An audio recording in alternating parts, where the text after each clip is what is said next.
Do you hear success stories sometimes? And does that make you feel like, you know what? I really don't have my act together. I'm really maybe even kind of a loser. And do you hear success stories on this podcast or hear me talk about the success of my clients and then think to yourself, you know what? I am a loser. I just cannot get it together.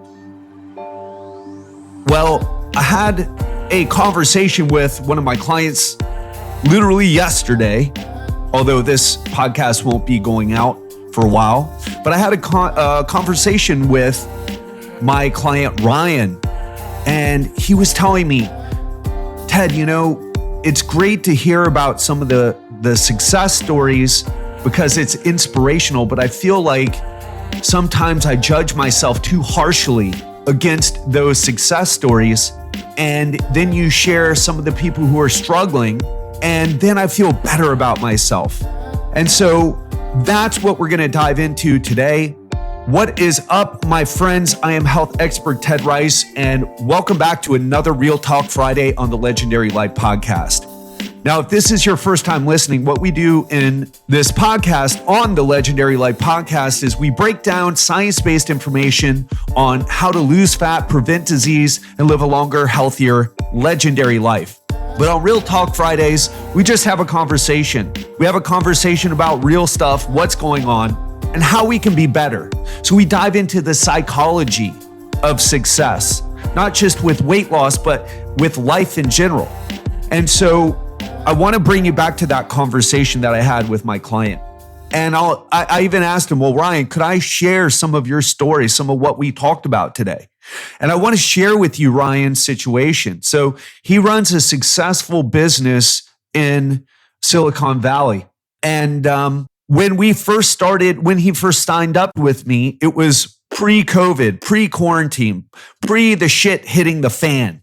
And then, things happen. Or it was right at the start. I to be honest, I don't really remember exactly when he signed up, but it was before the shit hit the fan.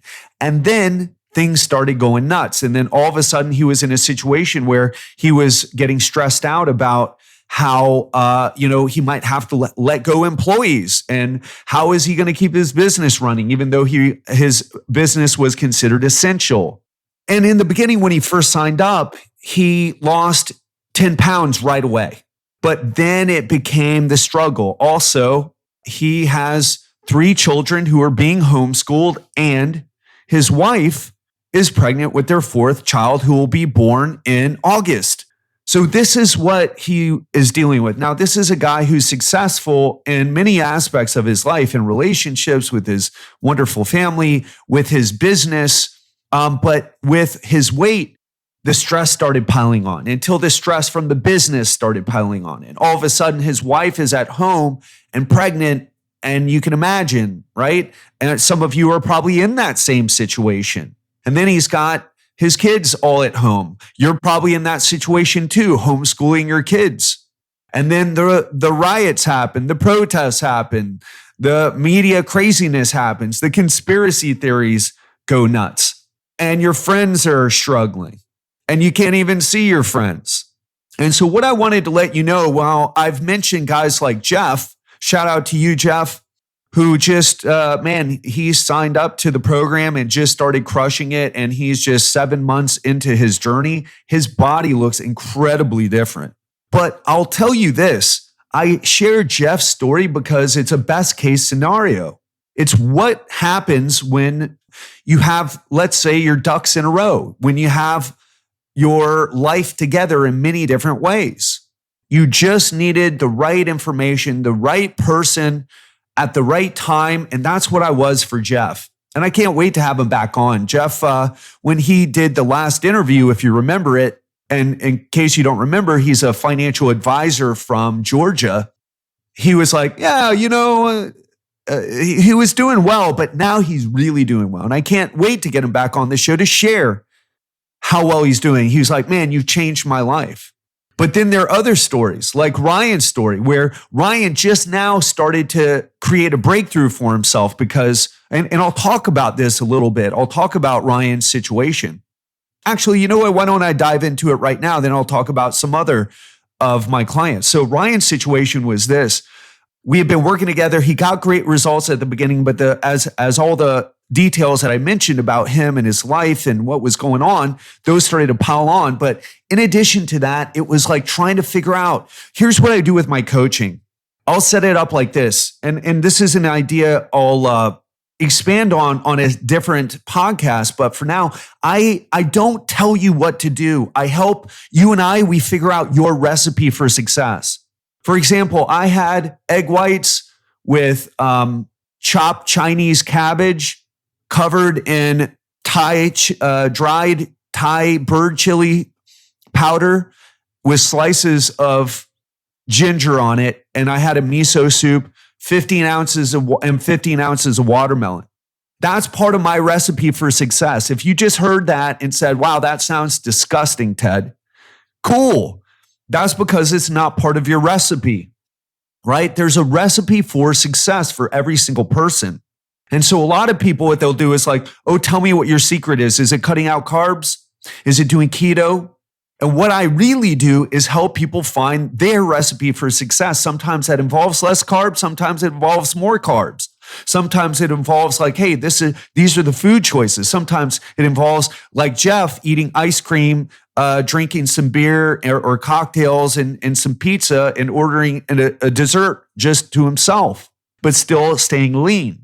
For me, kind of the same thing. I ate way too many cookies yesterday, but I can see my abs and I'm getting leaner by the week right now because I put on a little during my month of running to my dad's rescue. So with Ryan, we have been trying different things, and some things would work, some things wouldn't. And I would ask him, what do you feel like you need here? Some of it came down to him talking to his wife, because as many of you know who've been through that process, either if you're a woman and you've had children, or if you're a father and you've been through that process where your wife was pregnant, she wants Stan's Donuts from, wherever that is, Silicon Valley, somewhere in Silicon Valley. And apparently they're super delicious boutique donuts, right? And Ryan found himself falling into the eating habits that his wife was having, except that she, and I've been here personally with Giselle, she's the type of person, his wife, she can have a bite of a donut and then set it down. But Ryan eats the rest of the donuts. And I'm the same way. When Giselle and I were together, she would order dessert, have like a bite or two, and I would end up eating all of everything that was left. And so that was an issue. Also, we had his calories set too low, because what I do with my clients is I help them dial in the exact amount and types of foods. So the calorie target that we set for him was too low. Why? Because it was optimal. And this is the difference between the recipe for success for you and what's optimal, what someone else tells you is optimal. So we had his protein set at 200 grams. We had his calories set at 1,600. But guess what? He would look at that number, 1,600, and he would look at it and say, man, there's no way I'm going to be hitting that. I'm just eating way too much. So because of that, he would just end up going way over what he should eat. So what we ended up doing is we set his calories a bit higher to allow for more food to be eaten. We made the goal much more reasonable to him psychologically.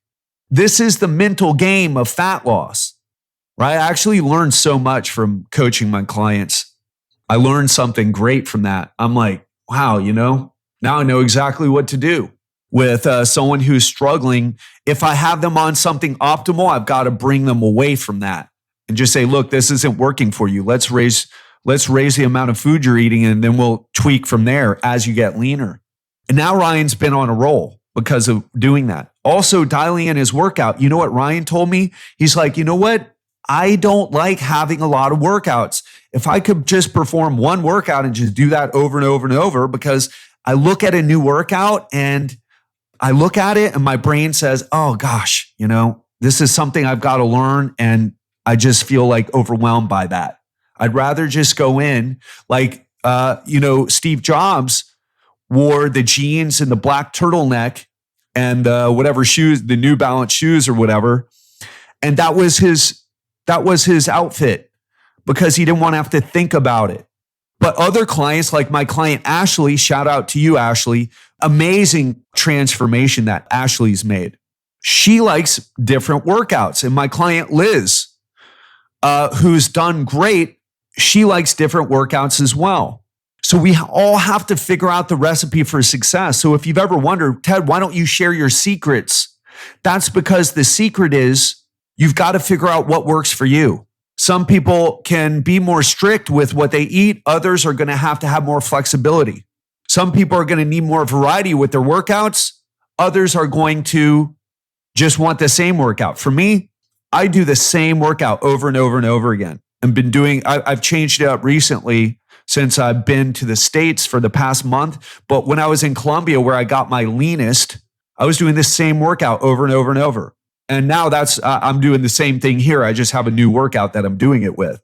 So these are the things that happen. These are the struggles. Finding that recipe for success. Sometimes it happens very quickly. In the case of Jeff, another client, Kevin, shout out to you, Kevin.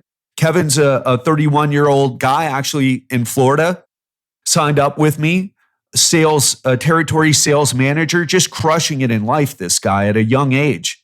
Has a wonderful family that he's just starting, and a 1-year-old child. And he's just crushing it right now because he just needed the right strategies, because he's doing very well. Relationship wise, he's doing very well. But this area, this health area, he just needed the right strategies and some guidance on it. And boom, you wait until you see this guy. Now, he wasn't overweight. Jeff's transformation is much more impressive in that way because Jeff, I love you, man, but you weren't looking so good. His profile from the side, he looked like an old dude, and now he looks like he's in. I mean, Jeff, you look like you're in your late 20s or early 30s, except for the grayish hair. I look the same way, except I have less hair. I've been told, oh, wow, I thought you were, when I tell people I'm 43, they're like, wow, I thought you were in your early 30s. Except some older guys, they know. They're like, no, you're older, I can tell. But younger people, they think I'm in my early 30s, especially with the way I dress. I don't dress like an old man with my boat shoes and I don't know, whatever. So I don't know where I was going with that. And let me tell you another thing. Some people struggle so much. Some people disappear. That's how I know someone's given up. They just disappear. And I have very few clients who do that. But some people play the disappearing game. They just disappear. They're done. They paid money to me and they feel like this is what Ryan and I discussed. And I thought it was a very great point that you brought up, Ryan. They play the game. Hey, I paid for this. I feel better, but now I'm not going to do the work. Because for some people, I'm expensive. For others, I'm not. And for the people who I'm not expensive for, they just like my clients in South Beach. They don't care about $100, $150 an hour. That's nothing. They'll go out and drop 10,000 on something just because, they'll go out and just impulse buy something for 10 grand. It doesn't make any difference to them financially. I'm not that expensive, by the way. But, for some people, it's like, yeah, I paid them money and I feel better. But I've decided not to do the work. And it's strange. It's a whole range of, now that hardly ever happens. Where most people are where Ryan is. So I've got, it's a range of clients. Everyone's successful, but not, most people don't end up like Jeff or like Kevin, where they just, and I'll tell you, if you are that person, you're like, man, I'm already going out. I'm highly motivated. I've got my life in order, my family in order, my business in order. I just need someone to tell me exactly what to do and I'll go and do it. And as long as I'll get results, well, you should sign up with me because I will fix that. But you need to know that you're really that type of person. Because I don't think most people are. I think most people think they are, and then they get to the actual work and they realize that they're not. And what I'll tell you is this, it's really a matter of how well are you doing emotionally, right? Because if you're not handling things well right now, then you'll probably end up like one of my other clients. I'll tell you, when we run the free challenge, you know what happens? Most of the people who sign up for the challenge never even show up to day one and do anything. Never hear from them. That's the case with most people. They can't even do a free challenge. Can't even bring themselves to do anything. And if you're that person, you probably should prove to yourself before you invest in coaching, you should probably prove to yourself that you can do something first. You got to prove to yourself that you're coachable.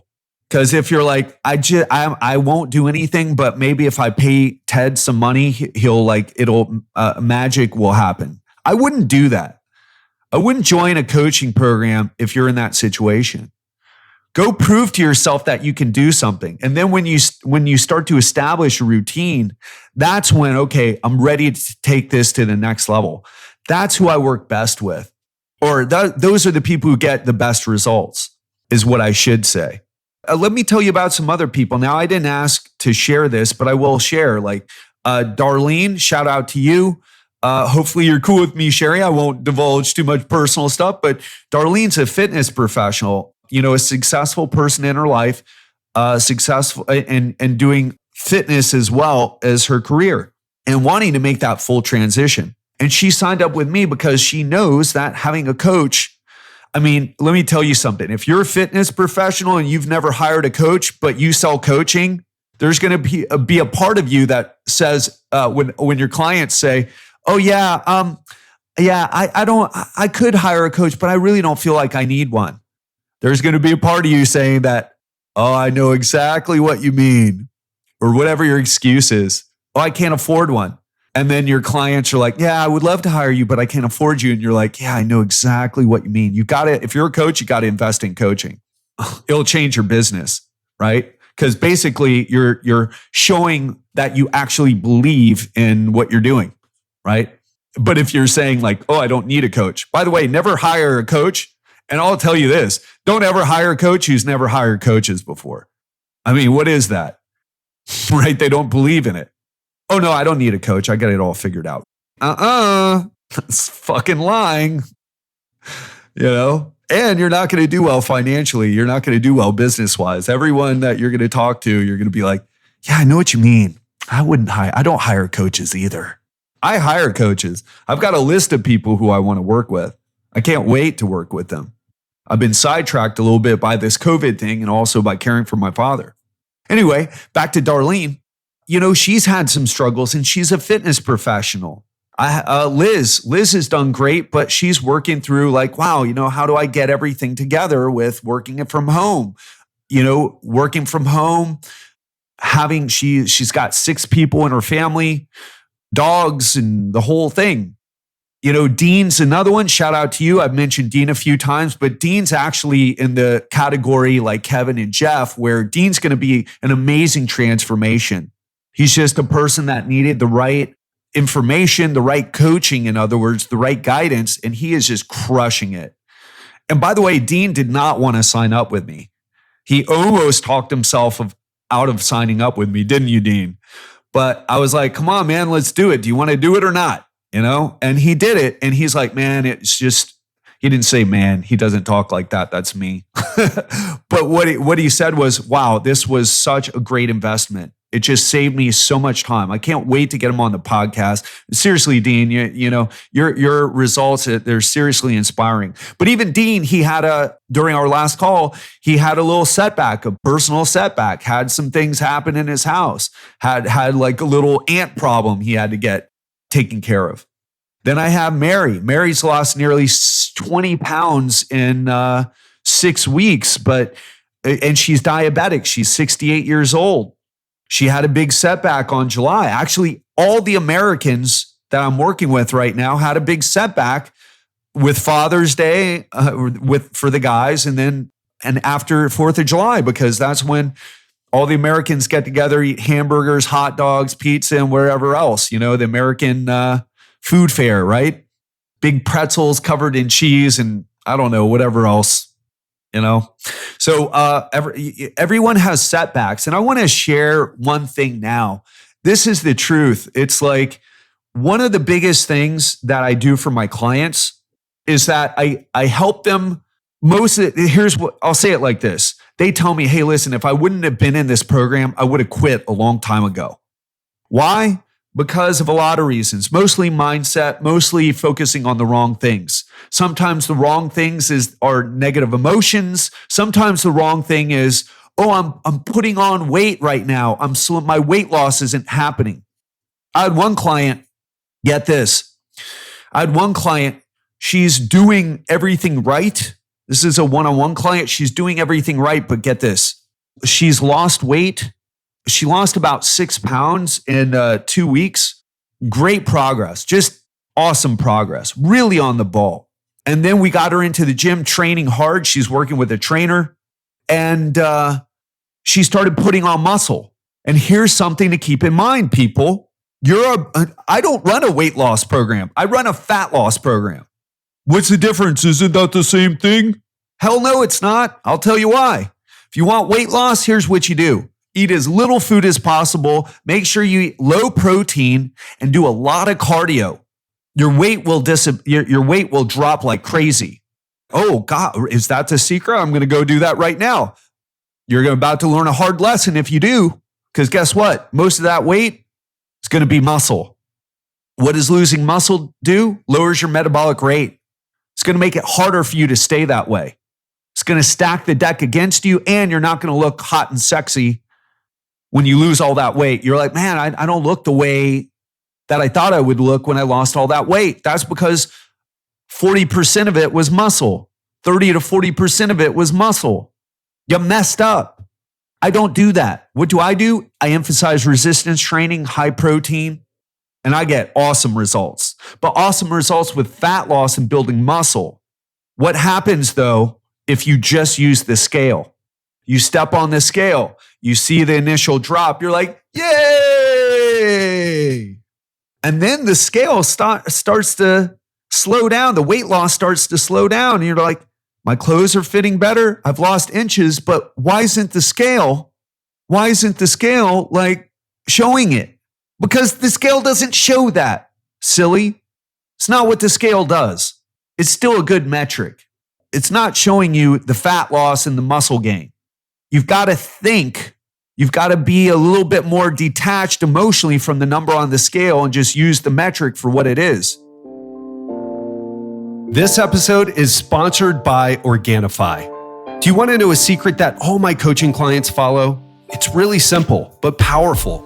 Add vegetables into each meal. But let's be honest, most of us, including myself, don't eat the recommended servings of vegetables and fruits each day. So for those of us who are on the go or have trouble eating healthy, having a greens powder makes it easy to get your greens in every single day, no matter how busy you are. And that's why I use and recommend Organifi green juice, a superfood powder that you just add water to so that you can get your greens in even when you're on the go. The best thing about Organifi green juice is that it actually tastes great. But don't believe me, try it for yourself. And use the code TED20, that's capital TED, the number 20, at www.organifi.com. That's Organifi.com to receive 20% off your first order. But hurry, this is a limited time discount for Legendary Life listeners. Now, back to the episode. I've got another client. Check this out. This is Mark. Mark is a one-on-one client. He's crushing it right now, but he doesn't think he is. He's lost, in about 6 weeks, he's lost, I think, 12 pounds, something like that. But the weight loss has been slowing, especially since he started going back to the gym and training really hard. So he's back in the gym training hard and his weight loss slowed. And he's like, I'm really frustrated. I'm not losing weight at the rate that I want. And I'm like, dude, you just went back to the gym and you said you're working out harder and really pushing it. He's like, yeah. I'm like, well, putting on muscle slows weight loss. I'm going to say that one more time. Putting on muscle slows weight loss. Oh my gosh, then why would I want to do that? Because it isn't about the fucking weight. Don't be an idiot. Stop sabotaging yourself because you're putting so much emphasis on the weight. Drives me crazy. It's just so silly. There's no need to sabotage yourself. All right? Don't do it. If you're putting on weight, if you're on point with your diet and you're working out in the gym hard and you're putting on weight, you're doing it right. Eventually, if you have enough fat to lose, the scale will come down. If you've got a lot of fat, some of you are going to do what's called a recomposition where your weight's not going to change very much at all. I had a client, Bassie, shout out to you if you're still listening, Bassie. She started at 26% body fat. And you know what? She started losing weight and then she only lost a few pounds and then she started gaining weight. She ended up 2 pounds heavier than when she started. Now, if that was a weight loss program, that's a monumental failure, isn't it? Except I don't run a weight loss program. It's fat loss. And she was freaking out. She was like, oh my gosh, Ted, it's just not working. This isn't working. I'm really frustrated. I'm like, Bassie, I hear you. I understand. Go get a body fat test. I'm happy to hop on a call with you. She was in my group coaching program. I'm happy to hop on a one-on-one call with you, but you need to get data first. I don't want to talk about your feelings. I want to talk about data, okay? Because I feel really good about how hard I'm working. Okay, but are you making more money? I mean, it's great to feel good, but are you getting results? Be results oriented. In fact, my client Jeff said, man, that's the number one lesson I've learned from you. Be results oriented. Just, are you getting results, yes or no? And using the right metrics, hopefully, Jeff, is what you've learned too. So back to Bassie's story, freaking out, put on weight. Wouldn't you freak out if you put on weight and you joined some program that was supposed to help you lose weight? Except that's not what I do. I help people lose fat. So she didn't want to get the body fat test. Why? Because she thought it was going to tell her something horrible. She had paid money to join this program with some guy that she listened to in the podcast. And then all of a sudden, it's like I paid all that money for nothing, even though I did all the work. I knew she was thinking that. But I also had faith in what she's a rock star. She was doing everything right. That's why she got such, anyway. So what happened? Well, boys and girls, what happened next was this. She got the body fat test. As I said, 26% body fat was her starting point. She got the body fat test, 17% body fat. She lost almost 10% body fat in 3 months. That is crushing it. But she couldn't see her results. And I told, and my client Jay, shout out to you, Jay. I know you haven't been listening to the podcast, but if you happen to get this one, a lot of people aren't listening. A lot of people who usually listen aren't listening because they're working from home and not driving as much. But a lot of people look at their results like this. I want to see my abs, or I want to see my butt a certain way, or I want to see this in a certain way. And I don't see it. So it's a yes or no. Do I see abs? No. But really, you've got to look in the middle. Are you making progress? I won't talk to people unless they give me a DEXA scan. It's like someone telling you in business, right? Let's say your nephew or son or daughter or niece or whoever started a business and they're like, I'm so excited. I'm working so hard and I feel really great about what I'm doing. And you're like, yeah, that's great. That's great. Are you making money? Because if you're not, there's a problem. Because eventually that good feeling that you have is not going to stay good because you won't be able to keep your business open. Same thing here. I won't talk to people without getting data. I want to discuss data. Be data driven. And you got to get the right data because some of you are using data from the scale. I have people weigh themselves. It's a good metric, but you have to realize the limitations. And if you can't do that, then you're really gonna struggle. So I get my clients to start to realize. I don't force my clients to get body fat tests because some of them can't, right? Especially with everything closed down.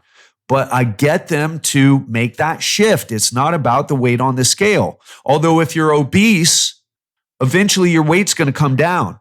If you're obese or overweight, Eventually your weight's going to come down. If you're 50 pounds overweight, you're not going to gain 50 pounds of muscle. Okay? It's not going to happen. But you will gain muscle. In fact, my client Ryan, we've seen that he's put on muscle too. So his weight doesn't reflect. So he's lost, I think, 12 pounds or something like that, even though he's bounced up and down a bit, or 10 or 12 pounds. But he's bounced up and down a bit, but he also put on muscle at the same time. But eventually, if you're overweight or obese, your weight will come down. At my leanest, when I was doing my drop, I dropped down to 179. But at my leanest, I was 183 or 184. See how that goes? So I'll tell you this. If you struggle with weighing yourself too, I'll say it like this. I used to ask people, hey, does weighing yourself mess with you psychologically? And then like, yeah, no, it drives me crazy. And I was like, oh, okay, well, don't do it. We don't want to put psychological stress on you. Now I don't do that. I'm like, get on the scale. Make it a goal. How about this for a goal? Be psychologically healthy enough, emotionally healthy enough that you can get on the scale and take the number for what it is instead of getting triggered by it. Now, some people are going to have a really hard time with that. If there's some abuse or, some craziness in the family, mother was always on a diet. I've heard some stories where some of my clients, their mothers were always on a diet, really kind of traumatized them emotionally. Maybe some work with a psychologist or something is the right thing for you, and not joining a coaching group like my coaching group. But I try to screen for that too. If someone's not emotionally healthy, I try not to let them into the program.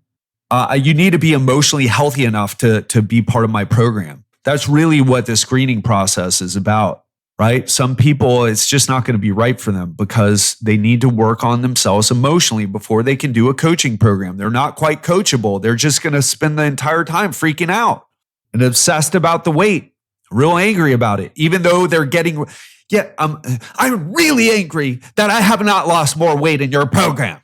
I'm like, yeah, but your pants are falling off of you because you've lost so many inches. Yes, but the weight doesn't show what I want to see. It's like, that's not, and that's never happened to me, okay?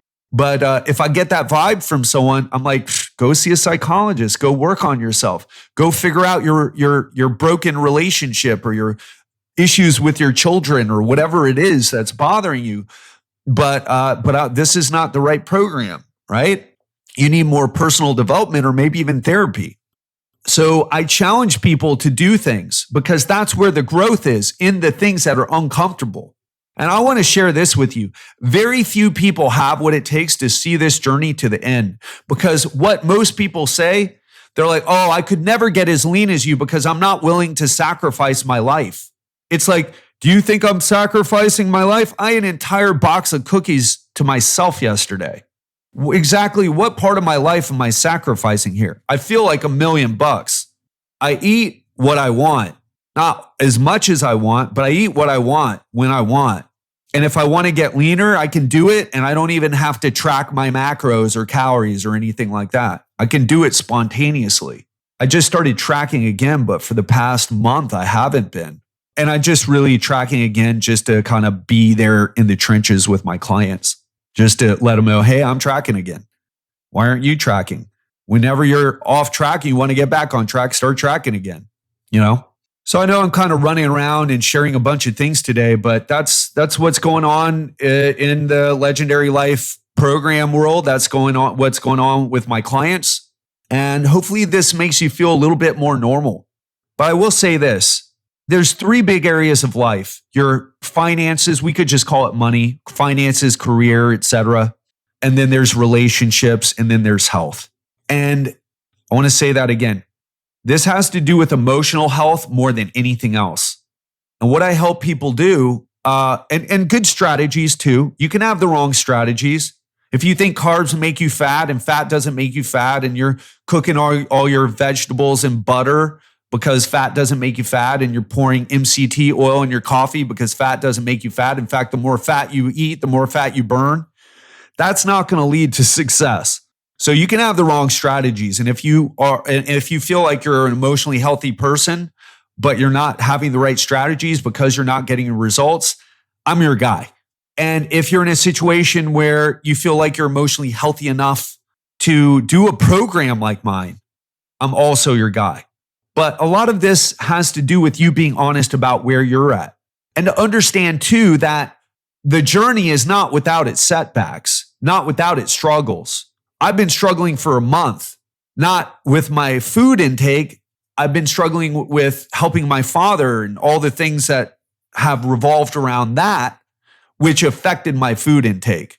And I was off track in a lot of ways, drinking some alcohol and doing some other things. And then now I'm back on track. And I've had to readjust to a huge change in environment, food environment, work environment, taking me a month to adjust to all that.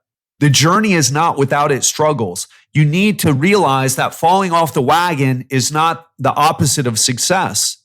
It's the path to success. And how long you stay off the wagon, the goal should be, if you're falling off the wagon, to shorten that time. You should be more resistant to falling off track, the better you get at this. Because a lot of things won't throw me off track, but my dad and the family, if you know my backstory, that should be no surprise that I got off track. But as you get better, as you get emotionally healthier, you'll be more resistant to the little bumps in the road. Having a flat tire is not going to be like, oh, this has ruined my day, right? The more emotionally healthy you are, the less you'll get thrown off in life, not just off your diet, but off, your work productivity or with your family or whatever. And that should be your goal. If you are falling off track, it's okay. Accept yourself for where you are because you're a great person and you're striving to be better. That's what we need more of. You're an awesome person because you're striving to be better. Or else you wouldn't be listening to this podcast. You'd be listening to Top 40 or whatever else. You'd be listening to some serial killer podcast or something. Like, who the hell is listening? I know you may be listening to that, right? But it's like, come on, focus on something that's going to help you move the needle in your life. It's okay to listen to some distraction and some entertainment, but if you're looking to step your game up in life, take some action, right? So have it be reflected in your choices. So the other thing is just understanding that should be the goal. If you're falling off track, every time that you fall off track, it's an opportunity to get back on faster, to realize your triggers, to emotionally distance yourself from your triggers. And what else can I say here? But everybody falls off track. Like Tony Robbins recently did a challenge. I didn't do it because I've got my own challenge going on already called Don Ryce. That's my dad's name. But, he was talking about how his companies were making $6 billion a year, all 54 of his companies, but his income's dropped 90%. It's a huge deal. He's still doing quite well, but, it's not that all that money goes into his bank account. He's got to pay people and pay for the infrastructure, for all the things that go wrong, that need to be fixed, and his whole team. So everybody's struggling right now, and it's okay to struggle. And it's part of the path. The obstacle is the way. If you're a fan of Ryan Holiday or Stoicism, the obstacle is the way. Or Winston Churchill famously said, if you're going through hell, keep going. Failure is giving up. So don't do that. And realize that these breakdowns can lead to breakthroughs if you push through. And it doesn't matter. We're talking about health and fitness here, but this could be any area of your life. And that's what I want to leave you with. So I hope this helped today. Hope you enjoyed today. I want to let you know that I do really care about you. I really want to see you succeed. Even if we've never met, even if you've never reached out to me on social media before, I really want to see you win. I believe that the rising tide raises all ships. The more happy people around, the more happy, successful, emotionally healthy people around, people are going to catch on to that. That's going to shift things at a fundamental level and make the experience of life better for everyone. Because I believe at the root of inequality, of oppression, of racism, of of political battles and all the things that people are fighting over. At the root cause are unhappy people, probably from dysfunctional families.